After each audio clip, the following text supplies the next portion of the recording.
La Iglesia estaba demasiado condicionada por el poder de los reyes católicos. Quien tiene el poder político tiene el poder religioso, con lo cual se pone en tela de juicio la autoridad universal del romano pontífice. Y entonces ahí viene el problema, porque los jesuitas van a asumir una defensa especial pues, de la fe y tienen un voto especial de obediencia al Papa. Eran un cuerpo extraño porque ellos hacían todo lo posible por no depender del rey y eso hacía ruido. Ven a la compañía como enemigos políticos, enemigos económicos. Si las monarquías occidentales tienen en el Vaticano un problema que resolver y los jesuitas son la herramienta del Vaticano, ¿a quién elimino? Debe ser muy desgarrador, creo yo, que uno sea, en cierto sentido, agredido por su propia familia. Fue mucha la gente que murió en los barcos y fue mucha la gente que sufrió en la perplejidad de no tener ningún sentido de lo que iba a pasar con ellos en el futuro. La compañía no merece, si fue extinguida por un breve, requiere que sea y que regrese a vivir por medio de un documento solemne, que tiene que ser una bula.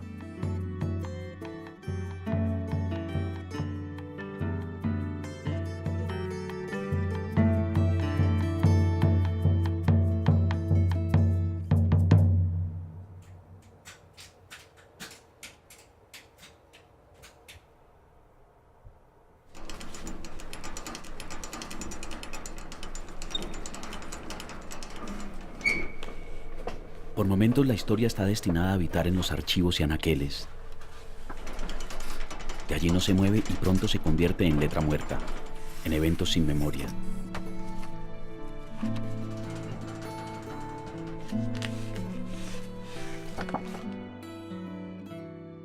Así es, como entre pilas de viejos documentos, corredores repletos de episodios, periplos y fabulosas narraciones habitan pistas profundas de lo que somos. Coordenadas claras y contundentes para enfrentarnos al mundo y para dar el siguiente paso. Acá, la memoria está viva, se ha transformado en un presente inquieto y en un pulso poderoso, y es la evidencia que da forma a una historia de amor, de trabajo y de perseverancia. Da forma a una aventura en la que las convicciones y la fe en la humanidad son motores inquebrantables. Hacia finales del siglo XVIII, los jesuitas cumplían más de 200 años como compañía al servicio de la Iglesia y el papado. El mundo para ese entonces estaba convulsionado. Grandes cambios políticos, sociales y económicos habían sacudido los cimientos de la sociedad europea de aquel entonces. En el siglo XVIII nace el mundo en el que nosotros vivimos hoy en día y la ruptura ahí es profunda. Entra el capitalismo ya no solo comercial, sino un capitalismo industrial. O sea, es que es la revolución industrial la que está entrando con fuerza. El mundo financiero es casi igual al que tenemos hoy en día, con muchas variaciones, pero es básicamente el mismo. Los estados ya son estados territoriales, la monarquía es absoluta, pero está basado en territorios que controlan estos estados. La necesidad de controlar otras partes del mundo para tener los recursos que se necesitan en el centro. Ya no son los imperios antiguos, sino estas formas contemporáneas de imperialismo. Aparte de las transformaciones económicas que tienen que ver con la expansión del mundo, el surgimiento y el afianzamiento de lo que comúnmente se llama como la Ilustración. Una nueva forma de ver el mundo, eso está vinculado con la política, con la economía, con la ciencia, donde las monarquías se tienden a modernizar, donde son conscientes de que las colonias no son simples espacios con súbditos que rinden lealtad, sino que son espacios que tienen riquezas y que hay que saberlas explotar de una manera eficiente y que para eso hay que tener un aparato burocrático también eficiente. Estamos en la época de los nacionalismos. Se están creando las grandes potencias nacionales, es decir, están surgiendo los estados modernos, está surgiendo y se está potencializando Francia, España, Portugal, Inglaterra, Alemania, los Países Bajos, los países escandinavos, Rusia, Polonia, etc. ¿Qué trae consigo eso? Que cada una de las naciones tiene su propia afirmación nacional. Hace que los estados, cada uno se encierre en sí mismo y trate de buscar su máxima potencialidad política, económica y también religiosa. De tal manera que el gobernante, según el principio de Maquiavelo, es el representante de la autoridad del pueblo y que él es el supremo responsable de toda la vida del pueblo, lo cual va a traer consigo la afirmación protestante, que posteriormente se vuelve universal, de que quien tiene el poder político tiene el poder religioso, con lo cual se pone en tela de juicio la autoridad universal del Romano Pontífice, que durante la Edad Media nadie discutía, que era la suprema autoridad mundial. En el siglo XVIII, a nivel político en Europa, suben los Borbones, en España, en Francia. Y entonces los Borbones van a tener lo que nosotros los historiadores llamamos las famosas, el regalismo borbónico. ¿Qué es el regalismo? El regalismo es la injerencia del poder de los reyes en la institución eclesiástica. Y entonces ahí viene el problema, porque los jesuitas van a asumir una defensa especial pues, de la fe y obviamente del Romano Pontífice. La Iglesia estaba demasiado condicionada por el poder de los reyes católicos. Es decir, la mayor parte de la Iglesia católica estaba ubicada en zonas o de gobierno o de influencia, y los jesuitas eran un cuerpo extraño porque ellos hacían todo lo posible por no depender del rey, sino por depender directamente del Papa. Y eso hacía ruido. ¿Qué es lo que están haciendo en el siglo XVIII? Que va a hacer mucha carrera en el XIX. Es el ser humano individual. O sea, yo tengo derechos, yo. Y es lo que está detrás del pensamiento de muchos jesuitas. Pensamientos como el de Suárez, que está en el corazón del pensamiento de la Compañía de Jesús, que está diciendo, si los reyes no cumplen su función, pueden ser cambiados. Eso no, ¿qué pasa aquí? Entonces, ¿el jesuita es peligroso? Pues claro, tú lo que tienes es potencialmente la democracia, por supuesto, pero una doctrina antimonárquica por el otro lado. No te están diciendo que no cumpla las reglas, lo que te están diciendo es que el rey tiene obligaciones. Y para un rey absoluto, que alguien le diga que el rey tiene obligaciones es, no, ¿cómo así? O sea, yo no soy rey absoluto para que otro me ponga las condiciones.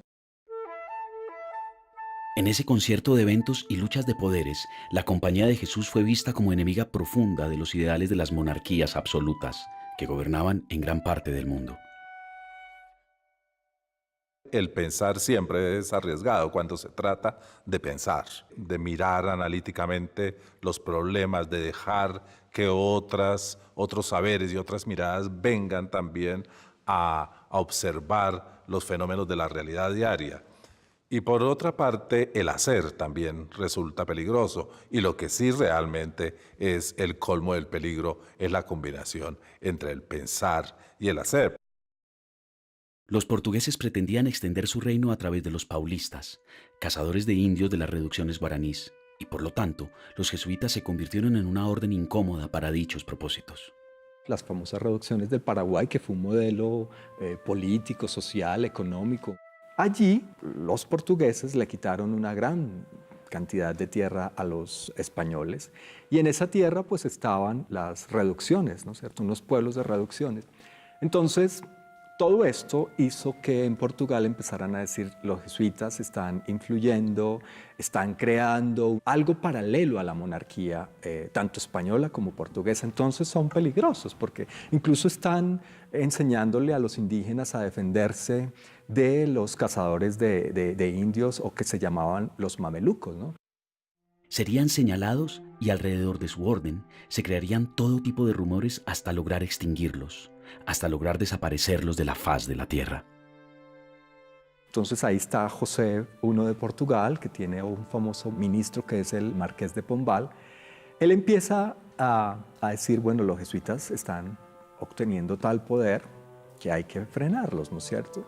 Luego viene entonces un atentado al rey, a José I de Portugal, y entonces acusan a los jesuitas de estar detrás del atentado contra el rey. Cuando yo soy poderoso y tengo al frente a alguien que considero peligroso para mí, pues lo elimino. Es lo que sucede y es lo que sucedió realmente.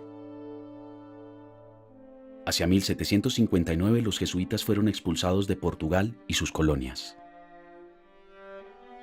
Luego, en 1764, los jesuitas también fueron suprimidos de Francia. Allí, la batalla de la Reforma Católica, el espíritu de la Ilustración y los intelectuales escépticos y racionalistas consideraron peligrosa a la Compañía de Jesús.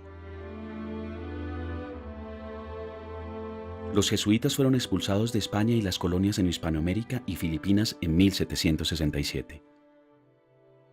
Que el rey católico y catoliquísimo de España, Carlos III, con lo que llama la pragmática sanción, que él dice que se reservaba en su real pecho, de un plumazo acabó con todas las misiones de los jesuitas en España y en todo el mundo español.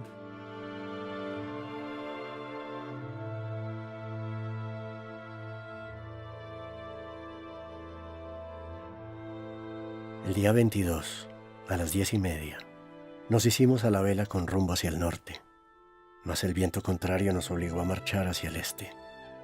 Hubimos de salir apresurados y diezmados por las órdenes, y en alta mar me comenzó el mareo con dolor de cabeza, debido a que cientos de nosotros estamos apostados en pocos metros. Los misioneros sentimos las dificultades como los demás hombres. La naturaleza flaca muchas veces se resiste, pero la gracia de Dios lo vence todo. Salir de España era salir de toda América, empezando en California y terminando en la Patagonia. En los dominios españoles no se ponía el sol. Cuando el sol se ocultaba en Europa, entonces salía en América, y se ocultaba aquí y salía en Filipinas. Sabía por experiencia de mi primer viaje a Mogmog lo agitado de los mares en estos tiempos. Me esperaba una navegación larga y difícil. 4 meses de permanencia en unas islas apartadas de todo comercio humano. Fue mucha la gente que murió en los barcos y fue mucha la gente que sufrió en la perplejidad de no tener ningún sentido de lo que iba a pasar con ellos en el futuro. Si las monarquías occidentales, sobre todo la francesa, la española por supuesto, la inglesa, en fin, tienen en el Vaticano un problema que resolver y los jesuitas son la herramienta del Vaticano para enfrentar con éxito a estas monarquías, ¿a quién eliminó? A la Compañía de Jesús no solo bastaba con expulsarla de un territorio, sino que las monarquías que hicieron eso buscaron también la extinción de la compañía. El ataque al Vaticano es un ataque a la Compañía de Jesús y el Papa pierde y tiene que extinguir la compañía. Y sería en 1773 cuando el Papa Clemente XIV extinguiría de raíz a los jesuitas. El Papa emitió su decisión con una fórmula que no tiene la solemnidad de fórmula de la bula, porque una bula pontificia es el supremo documento que emite la Santa Sede. Él prefirió una cosa mucho más sencilla, un breve. Un breve es una carta dedicada que él le envía a los soberanos para que tomen una decisión, y muchas veces es un consejo, otras veces es una orden, otras veces es un privilegio. Ya no era solo un asunto de tener territorio para cobijarse, ahora eran fantasmas. Y la inexistencia y un complejo concepto de la desaparición rotunda haría de los jesuitas un eco en el vacío, un propósito humano extirpado de las sociedades de aquel entonces. Debe ser muy desgarrador, creo yo, que uno sea, en cierto sentido, agredido por su propia familia, por el propio mundo de los fieles y de los creyentes, por aquellos que participan de similares ideales, debe ser algo terrible, porque a la vez lo pone a uno a prueba de si realmente aquello que pensamos, el Dios en que creemos, los ideales que nos proponemos, que aparentemente son comunes, se rompen o permanecen a pesar de que el otro me agreda e inclusive me expulse. El viento a intervalos soplaba furiosamente y la lluvia era torrencial. El movimiento del mar era grande. Las olas cuando se levantaban parecían elevados montes, y al verlas acercarse temíamos que cayendo sobre la goleta nos sepultaran sobre lo profundo. De igual manera el destino es desconocido y muchos nos sentimos criminales a la huida. En esa época el Papa es rey de una parte de Italia que se llaman los Estados Pontificios. Y el Papa se negó a recibirlos. Entonces llegaron los barcos españoles frente al puerto de Roma, que se llama Civitavecchia, y el Papa ordenó con cañones: nadie se baja de esos barcos. No hay derecho a que me traigan los jesuitas aquí. El de Portugal fue gravísimo, sobre todo por la forma como trataron a los jesuitas. No solamente los expulsaron, sino que lo trataron como delincuentes. Los pusieron presos a muchos de ellos. Sin tierra, sin lugar y sin nombre, estos hombres sucumbieron a todo tipo de eventos y resoluciones.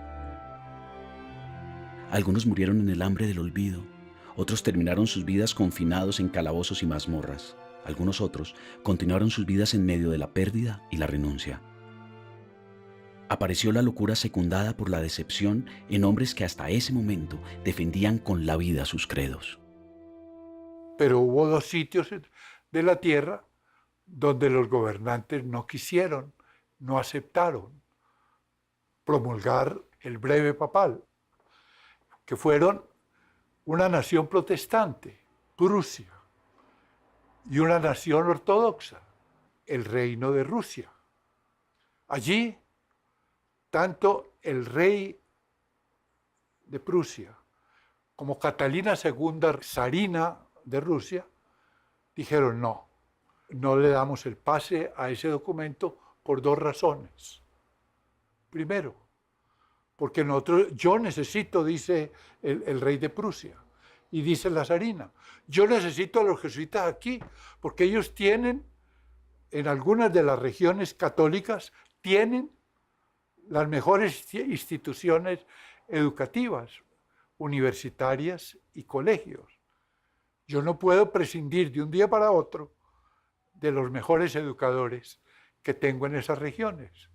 Los jesuitas que conocían el texto del breve Pontificio Dominus ad Redentor, le pidieron a la zarina: por favor, zarina, acabe con nosotros, porque esa es la voluntad del Papa, y nosotros tenemos voto de obediencia al Papa. Fue cuando la zarina acude al Papa, ya no a Clemente XIV, sino al Papa Pío VI. Les dice: ¿qué hago? Me parece injusto, me parece inconveniente. El Papa Pío VI, que estaba muy comprometido con las cortes borbónicas, que no quería entrar en pugna con ellas, que estaba hasta cierto punto muy en el inicio de su pontificado, no quiso firmar ningún decreto. Pronunció 3 palabras: apruebo, apruebo, apruebo. Y entonces la zarina llamó a los jesuitas y les dijo: el Papa aprueba, aprueba y aprueba. Ya con eso los jesuitas se sintieron tranquilos. Abrieron, por orden de con apoyo de la zarina, abrieron noviciado y empezaron a recibir jesuitas que iban de otras partes y volvían otra vez a ser jesuitas en la parte de Rusia.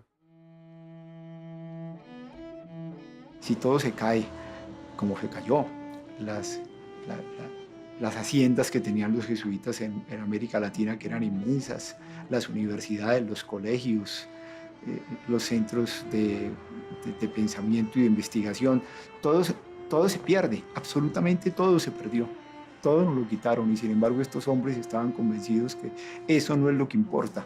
Lo que importa es sigamos luchando para buscar qué es lo que quiere hacer Dios en medio de nosotros en esto.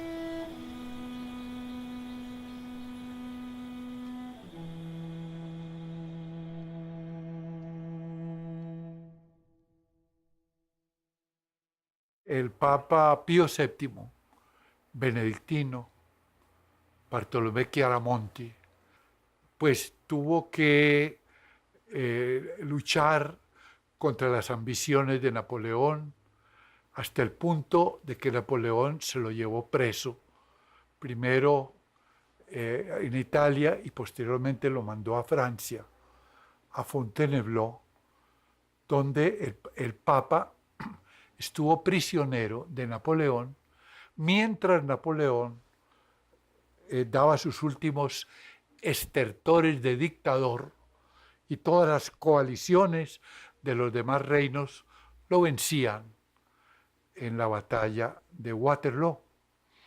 El Papa regresó a Roma. Lo primero que hizo, o por lo menos una de las primeras decisiones, fue: yo no puedo gobernar la Iglesia sin jesuitas.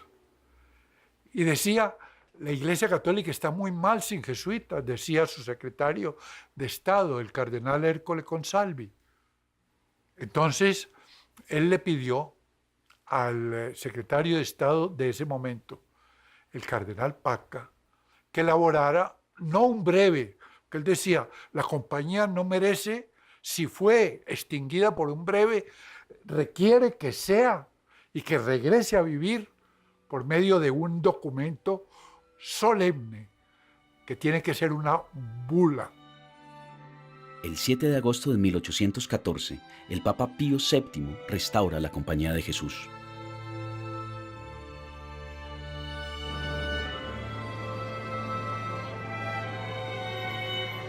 Su cercanía a la labor jesuítica y su respeto por sus formas de trascender la mística y ubicarse en las aristas del conocimiento y la acción con sentido le llevaron a replantearse el valor profundo de la orden religiosa. También eran épocas en las que el catolicismo requería de soldados jesuitas, de hombres comprometidos con la defensa de los apostolados católicos y quienes seguramente retornarían a sus labores con obediencia y convicción profundas.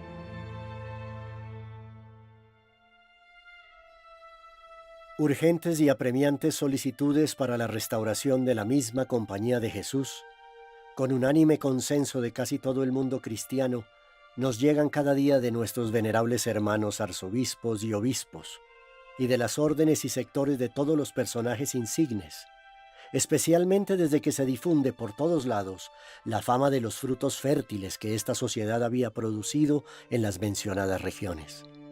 Puesto que ella era día a día fecunda con su prole en aumento, se creía oportuno adornar y dilatar ampliamente el campo del Señor.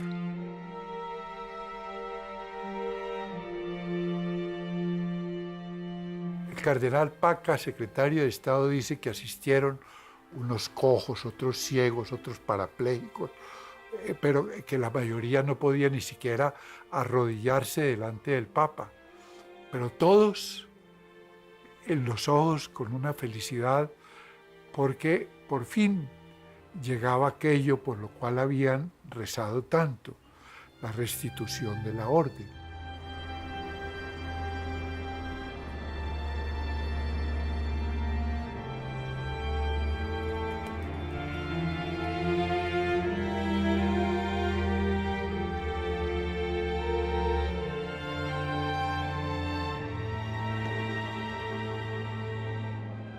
A San Ignacio lo tocó el Señor con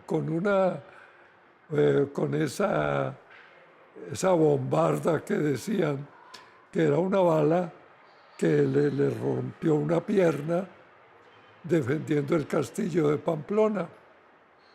y eso lo llevó a la cama por mucho tiempo. Empezó a pasar ratos de aburrimiento terrible en la convalecencia. Pidió novelas para leer, novelas de caballería, no había. Había unas vidas de santos en el castillo, una vida de Jesucristo, y empezó a pensar sobre el sentido de la vida. Y comenzó a ver lo que habían hecho algunos santos insignes, sobre todo de la Edad Media, Santo Domingo, San Francisco, y sintió deseos de hacer lo mismo. Y ahí se fue poquito a poco encontrando con la gracia del Señor que lo convirtió. Él pensaba que ser santo era identificarse con esos ermitaños que contaban las historias medio legendarias, y empezó a vivir así. Y muy poquito a poco él fue adquiriendo experiencia interior hasta que vio muy claro que su vida, a la vida en que estaba llamando, era parecida a la de Jesucristo. Una vida común y corriente, pero una vida de entrega a los demás. En la visión de San Ignacio de Loyola nació la Compañía de Jesús.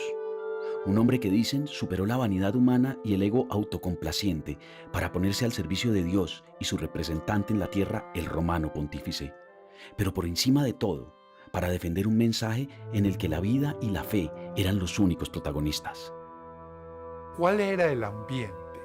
A mí me parece que el ambiente que hay en este momento es un ambiente de crítica radical de la Iglesia, de todo lo que ha sido la Iglesia tradicional del medioevo, de todo aquello que ha sido, que ha traído consigo una serie de principios meramente teológicos que muchos consideran que están en contra de la razón natural.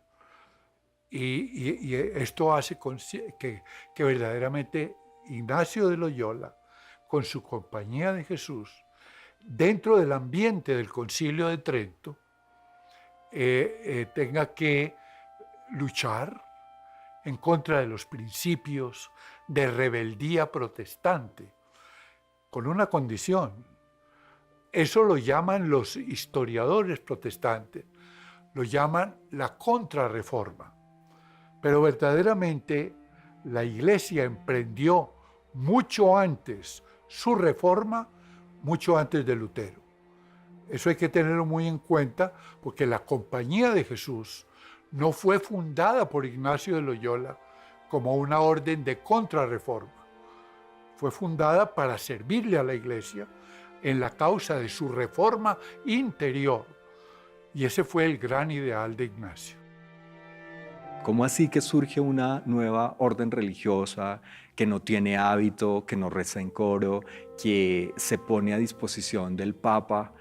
Sí, eso era mal visto en su momento. Entonces, desde el comienzo, digamos, desde los orígenes mismos de la Compañía, uno va a encontrar al interior de la institución eclesiástica muchos obispos y muchos miembros de otras órdenes religiosas que no van a estar de acuerdo con que surja una nueva orden.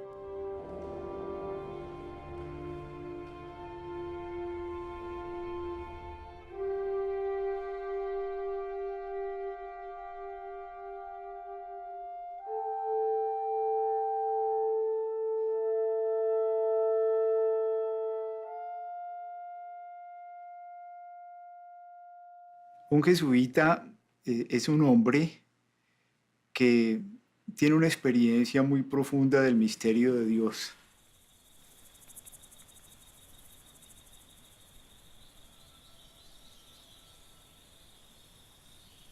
Tienen la peculiaridad de percibir a Dios en la historia, a través de los demás seres humanos y también a través del misterio de la naturaleza. Y llevan en el alma la convicción que hay un misterio de amor en la historia, que es un misterio que al mismo tiempo lucha por la justicia y por la dignidad del ser humano. Estos hombres y mujeres se sienten profundamente comprometidos con que esa grandeza del ser humano pueda vivirse en plenitud.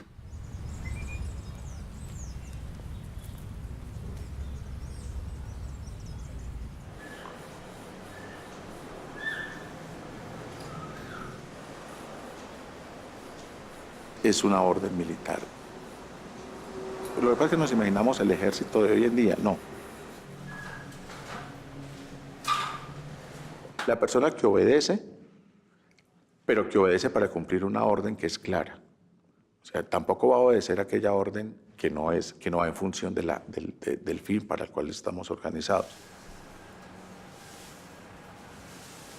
Se discuten las estrategias, se discute la manera, se discute cómo lograr el objetivo, pero el objetivo no se discute.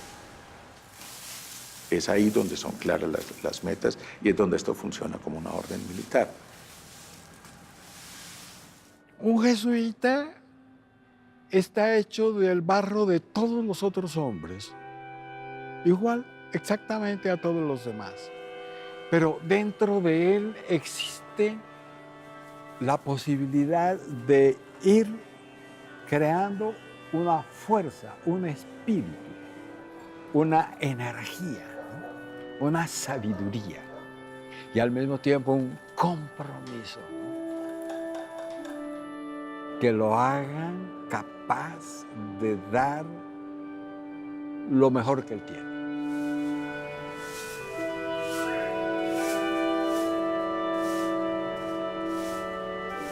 En todo jesuita hay un momento en que el hombre tiene que morir a sí mismo. Tiene que despojarse completamente de sus intereses, de sus propios propósitos, de su ego, para dejar que solamente ese misterio del amor de Dios, de un amor en justicia y en el respeto a los demás, se imponga. Emprende las aventuras más inverosímiles. Levantan mapas, estudian las culturas, aprenden las lenguas, traducen los libros europeos a esas lenguas. Eso es un anuncio del Evangelio absolutamente en sintonía con el conocimiento de las culturas, de los pueblos, de sus tradiciones. Fascinante. Me pregunto por qué puede estar alguien interesado por una planta y por un principio filosófico, porque están interesados en comprender el mundo en el que se vive, y sin esa comprensión, sin esas claves que arroja el tallo de una planta, no se puede entender el tallo de una sociedad. Y el pensar desde lo más pequeño hasta lo más abstracto es lo que permite, creo, a la orden conocer y vivir y comprometerse con la sociedad de su tiempo. Tomad, Señor, y recibid toda mi libertad, mi memoria, mi entendimiento y toda mi voluntad, todo mi haber y mi poseer. Vos me los disteis, a vos, Señor, lo torno. Todo es vuestro, disponed a toda vuestra voluntad. Dadme vuestro amor y gracia, que ésta me basta.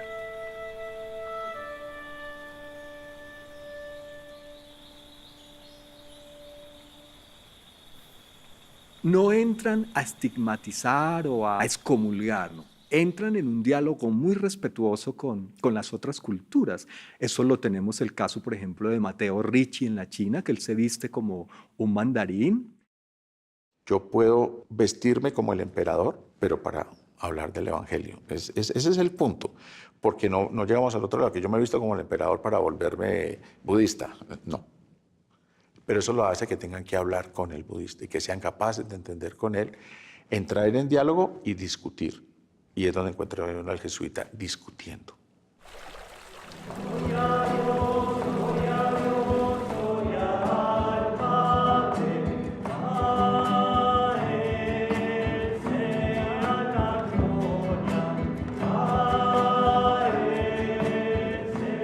La creatividad presente en el ser humano, esa usada para embellecer las sociedades, ha sido un estandarte de la labor jesuítica.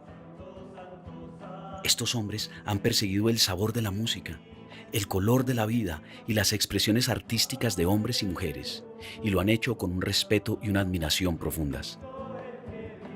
Porque en el entendimiento del otro está la verdadera posibilidad de habitar el planeta.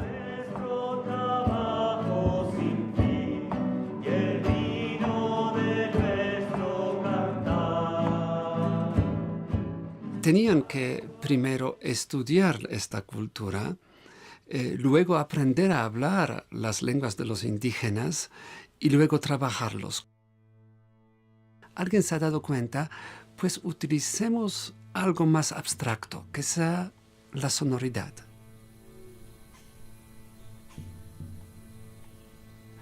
Que sea la música. En vez de decir una oración, cantemos. Los indígenas tenían su cultura musical. Tenían sus compositores, tenían sus instrumentos. La música tenía cierta función, también la utilizaban en la vida del culto. Entonces comienzan a cantar la fe y se dan cuenta que los indígenas, cuando escuchan esta nueva música, se quedan como en éxtasis. Entonces ha sido algo natural, algo bello, que de repente ha unido estas dos comunidades. Y comenzaron pues a utilizar el instrumento, la voz humana, para atraer al indígena. La música muchas veces se sirve de texto para aumentar su significado, para embellecer, para expresar ciertas realidades que el texto mismo expresa, pero cuando se lo viste en música, lo expresa mejor todavía. El regreso a la Nueva Granada de la Compañía de Jesús no sería fácil. En los territorios neogranadinos, la búsqueda de la independencia generaría una efervescencia política y social que no daría condiciones para el regreso de los jesuitas, sino hasta 30 años después de restaurados. No podemos pensar que la República surge como un escenario homogéneo y que todos son obedientes a un centro que en este caso sería Bogotá. El país que se forma es un país regional, donde cada una de las regiones tiene élites políticas, económicas, con sus propios intereses. Está en pleno conflicto las Provincias Unidas de la Nueva Granada con la República de Cundinamarca y con las provincias monárquicas. O sea, aquí lo que estamos es en plena guerra civil. Después viene el proceso, digamos, de la invasión española del 16 y la sacada de los españoles que invadieron, que es Bolívar y su gesta libertadora. Después de superada la Guerra Civil de los Supremos, acontecida entre 1839 y 1842, personalidades de aquella época, en cabeza del presidente Pedro Alcántara Herrán y otros tales como el secretario del Interior Mariano Ospina Rodríguez y el arzobispo de Bogotá Manuel José Mosquera, se preguntarían por las herramientas apropiadas para la evangelización y la difusión de valores de moralidad y orden en el país. Piden jesuitas porque las misiones están prácticamente abandonadas. Las misiones, entiendo, pues los lugares en donde hay presencia indígena y hay que ir, digamos, como a la evangelización. Y entonces, mediante un decreto de ley de colegios de misiones y casas de escala, los jesuitas regresan. Sería bajo estas reflexiones de los neogranadinos que la compañía regresaría en 1844. Y hay por lo menos dos personajes, que son Sergio Arboleda y Rufino Cuervo, que se oponen tajantemente a que la Compañía de Jesús esté en el país. ¿Sí? Es decir, son protoconservadores, pero se oponen por distintos motivos. El esencial es que la presencia de la Compañía de Jesús es disociador, es un elemento que disocia el orden, que va a generar conflicto en el país. Vuelven a sacar pues todos estos documentos de antijesuitismo que se dieron, por ejemplo, la Mónita Secreta. Mónita significa instrucción secreta. Supuestamente los secretos que tiene la Compañía de Jesús para proceder en este mundo, pues que no los hay. Luego vuelven a decir es que los jesuitas vienen a corromper a la juventud, los jesuitas vienen a apoderarse de las riquezas de estos neogranadinos. Aquellas épocas en la Nueva Granada fueron las que permitieron esbozar los pensamientos políticos que regirían los destinos de la sociedad. El pensamiento liberal sería protagonista en aquellos momentos de configuración como nación, y esa corriente prontamente encontraría incómoda la presencia de los jesuitas. Desde el año 46 hay claras muestras, porque también los debates están publicados, de que en el Congreso se debatió que la Compañía de Jesús debía ser expulsada del país porque disociaba el orden, porque estaba vinculada con cierta élite, pero El argumento más paradójico, que va a ser el que va a utilizar luego José Hilario López para expulsarlos, es que la pragmática de Carlos III, que los expulsa en 1767, seguía vigente. Y es paradójico porque aquellos que se oponen a la herencia de España utilicen un documento que es monárquico, una pragmática real, para expulsar a la Compañía de Jesús. José Hilario López, en un decreto expedido en 1850, expulsaría nuevamente a los jesuitas de la Nueva Granada, por considerarlos perjudiciales para los progresos de la civilización y la libertad. Me viene a la imagen esas escenas de esos jesuitas que a altas horas de la noche son citados, por ejemplo, en la portería del Colegio San Bartolomé, se ven rodeados de guardias, tienen pocas horas para empacar lo que le quepa en cualquier maletincito y abandonar el país. Anoche salimos corriendo de nuestros aposentos. Tan solo logré incluir algunos atavíos en la maleta que me hubiese regalado el padre Galat. La compañía poseía 3 casas en la ciudad, las cuales han sido entregadas en la premura de nuestra partida. Las casas eran usadas para vivienda de nuestros novicios y formación en valores de la población vecina. No tengo certeza alguna de cuál es nuestro destino, pero la gracia de Dios me llena de fuerzas insospechadas.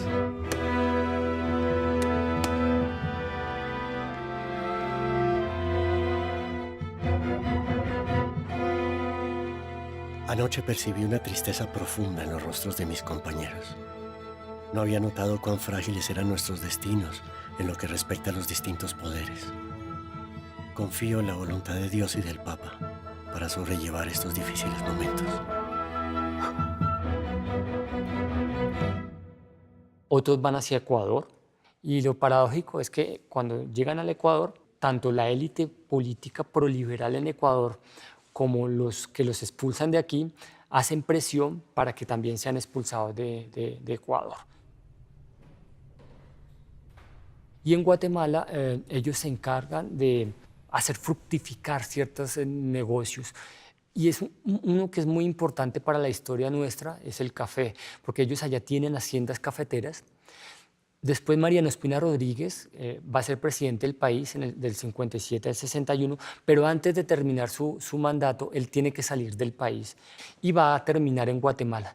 Y en Guatemala va a estar al lado de los jesuitas, pero lo importante de esto es que él con otros sectores antioqueños que salen del país van a aprender el negocio del café en Guatemala con los jesuitas. Y pues ya nosotros sabemos cómo el sector cafetero es el que estabiliza dentro del capitalismo a Colombia desde finales del siglo XIX. En 1858, cuando recién había ganado las elecciones presidenciales el candidato conservador Mariano Ospina Rodríguez, fue invitada nuevamente la compañía a regresar a la Nueva Granada. Pero esta estancia sería corta, pues en 1861, cuando el general Tomás Cipriano de Mosquera asume la presidencia mediante la toma militar del poder, pasarían pocos meses para iniciar una feroz persecución a las órdenes religiosas y miembros del clero. El general Mosquera impulsó un programa anticlerical y por decreto del 26 de julio de 1861 expulsaría nuevamente a los jesuitas del país.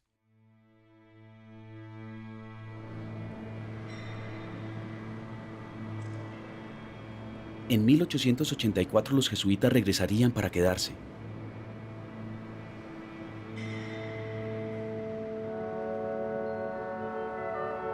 El país lograría establecer relaciones saludables y constructivas con la Santa Sede, a través del movimiento político de la Regeneración, presidido por el entonces presidente Rafael Núñez.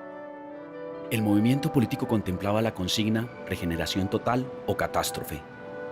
Y es así cuando mediante el apostolado educativo, las misiones y las obras que luego tendrían impacto en los destinos de la nación, como los jesuitas lograrían hacer parte armónica de lo que más tarde se convertiría en Colombia.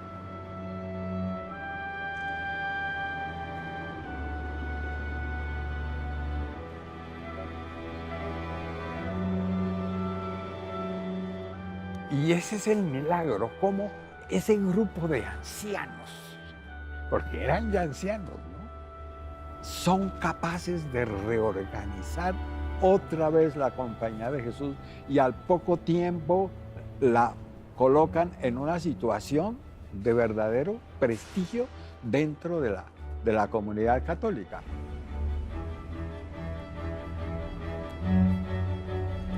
Yo creo que aquí también influyó en el desarrollo de la Compañía de Jesús la situación política del país. Vino un periodo muy largo de hegemonía conservadora, donde había una protección de parte del Estado, de parte del gobierno, hacia lo religioso, y en concreto a la Compañía de Jesús. Siempre la Compañía de Jesús ha tenido en su agenda evangelizadora la educación como un escenario ideal.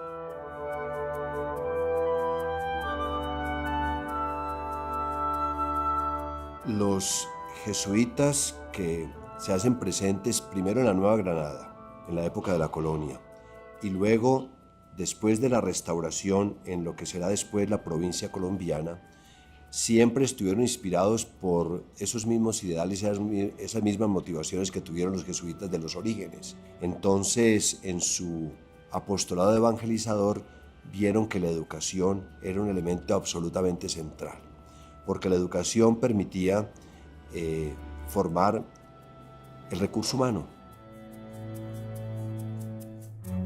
el capital social que garantizaría un país diferente, sensible a unos valores, a unas propuestas.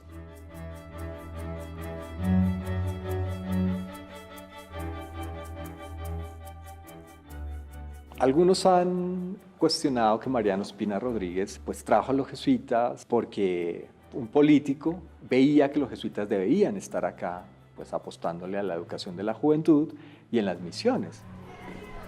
Y luego va a ser un defensor a lo largo del siglo XIX de los jesuitas. Tú necesitas que las personas tengan razón para poder ser demócratas, liberales, porque en el proceso electoral tú necesitas una persona que decida. Educar a las personas es condición.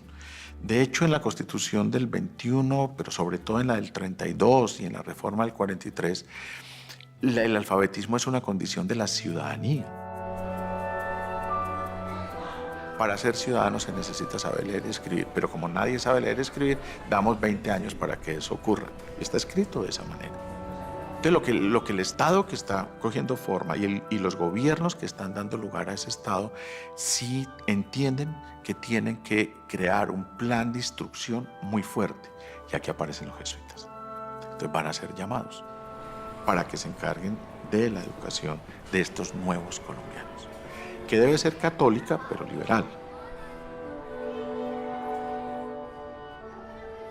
Nos tenemos que devolver, pues, a finales de los 40, ¿no? Cuando yo entro al colegio.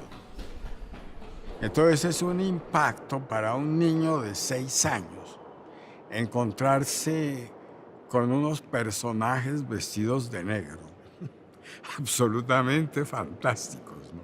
Pero así, algo que a uno no le cabían en la imaginación de niño en esa época y sobre todo pues viviendo aquí en Pasto, ¿no? Eran unos hombres así que lo desbordaban a uno, ¿no? Unos profesores de un humor, de una inteligencia, de una cercanía. Eran una invitación a ser como ellos. Y simplemente cuando por lo menos yo me decidí, yo dije, yo quiero ser como estos hombres. La educación a través de colegios, misiones y una universidad serían herramientas fundamentales usadas por los jesuitas para hacer parte propositiva y constructiva de la sociedad colombiana. Es en la educación donde reposan las obras más visibles y notables de la compañía. Es en los recintos destinados a la generación de conocimiento donde se ha destacado la obra de este grupo de laboriosos e inquietos seres humanos.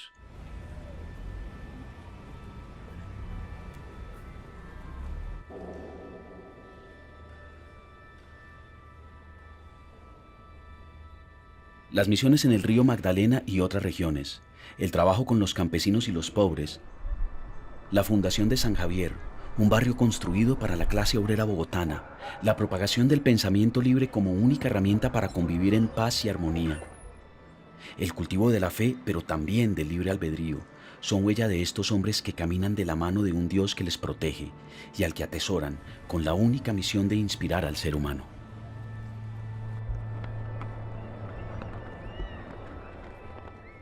Tomás Cipriano de Mosquera expulsó no solamente a los jesuitas, sino a todas las órdenes religiosas de Colombia. Y entre sus descendientes, él tuvo una descendencia muy abundante.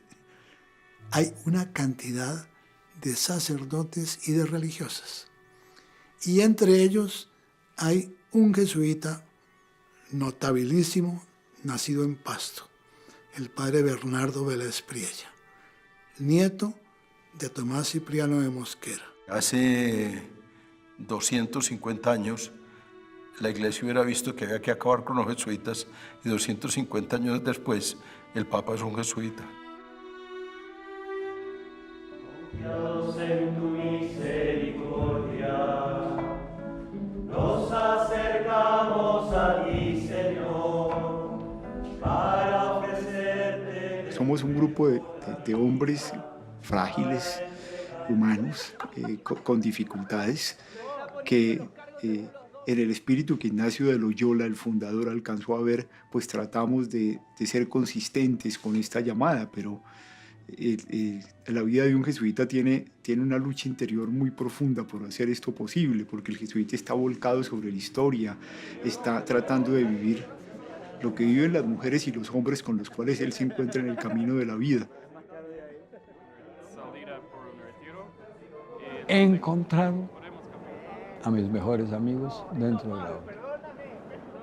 Yo no creo que haya una persona tan dichosa de sentirse tan agradecida con la vida por haber tenido a mi lado durante tanto tiempo gente concreta, ¿no? Con nombre y apellido.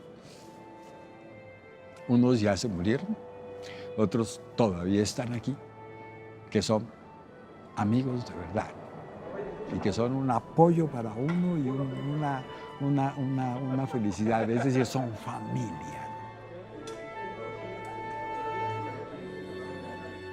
Qué pena, pero uno se siente, ¿sabes qué? Orgulloso de ser jesuita, ciertamente.